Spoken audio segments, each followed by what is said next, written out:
పేరు సనుత్న, నేను ఆర్మూర్ సీనియర్ ఎగ్జిక్యూటివ్ని మాట్లాడుతున్నాము. మాది వచ్చేసి డాక్టర్ రెడ్డిస్ ఫౌండేషన్ అండ్ వారి సహకారంతో సిటీ గ్లోబల్ మార్కెటింగ్ సంస్థ తరఫున మేము వరిలో కొత్త ప్రాజెక్ట్ తీసుకురావడం జరిగింది. సో మేము వరిలో మెట్ట వరి సాగు సీడ్ కమ్ ఫెర్టిలైజర్ డ్రిల్తో వేపడం జరుగుతుంది. రైతులందరికీ ఈ సీడ్ కమ్ ఫెర్టిలైజర్ డ్రిల్ని మనము ఉచితంగా ఇవ్వడం జరుగుతుంది. ప్రతి మండలానికి ఒక ప్రతినిధి ఉంటారు. మీరు వాళ్ళని సంప్రదించగలిగితే వాళ్ళతో మనము వరి సాగు చేయించగలుగుతాం. మేము మొత్తం ఇక్కడ నిజామాబాద్లో 23 మండలాలలో పనిచేస్తున్నాము. మేము ఇంతకుముందు గత సీజన్లో మేము 6 మండలాలలో మరియు మోటార్ మండలాలలో ఒక 15 ఎకరాలు వరి సాగు చేయడం జరిగింది. సో మంచి దిగుబడితో రైతులు అత్యుత్సాహంగా ఒక 20 ఎకరాలు వేయడం జరిగింది. సో మళ్ళీ మేము ప్రతి వారం మా ప్రతినిధులు పొలంని సందర్శిస్తూ ఉంటారు.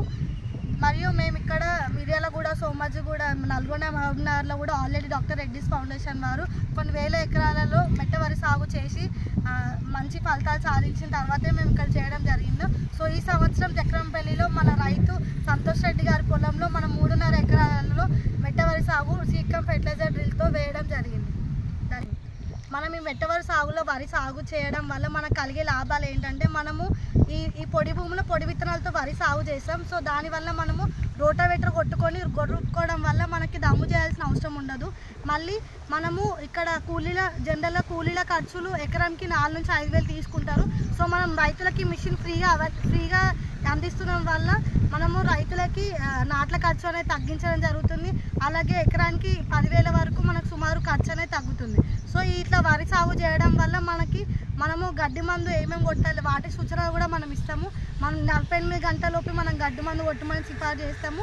మళ్ళీ 20 రోజుల తర్వాత కూడా మనం గడ్డి మందు కొట్టుకోనికి మనం సిఫారసు చేస్తాం.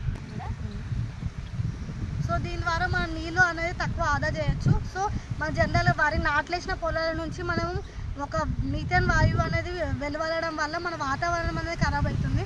సో అది అవ్వకుండా ఉండడానికి మనము ఈ పద్ధతిలో మనం వరి సాగు చేసుకుంటే మనం మీథేన్ వాయువుని వెల్లడించడాన్ని తగ్గించవచ్చు.